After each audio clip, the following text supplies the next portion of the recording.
Good morning guys, তোমাদেরকে বলেছিলাম good morning বলবো পাহাড়ে এসে, তার জন্য বললাম। এখন গুড মর্নিং আর নেই, ঠিক আছে, ইভিনিং হয়ে গেছে আর সূর্য উঠে গেছে আকাশে, দেখতে পাচ্ছ, ঠিক আছে। বাট ঠান্ডা খুবই, এই দেখো জ্যাকেট পরে আছি, প্রচুরই ঠান্ডা, বাট কিছু করার নেই, শ্যুট আছে যেহেতু আসতেই হবে আমাদের। আর এই যে আবার পিঠে বিন ব্যাগ আছে, দেখতে পাচ্ছ যে বিন ব্যাগ, ঠিক আছে। তো তোমরা শীতে কথা বলতে পারছি না, এই দেখো ঝান্ডিতে, ঠিক আছে, যেখানে আছে আমরা এখন টপে ঝান্ডি। তো তোমরা শীতে কোথায় কি যাচ্ছ বলবে। সবাই দীঘা যাচ্ছে পিকনিক করতে, স্পটেই যাচ্ছে, বকখালি যাচ্ছে, এইসব যাচ্ছে। বাট দেখো আমি ঠান্ডাতে পাহাড় এসেছি, ঠিক আছে।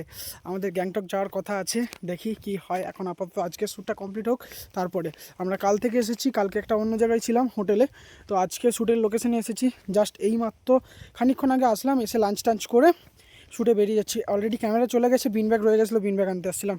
Tata guys.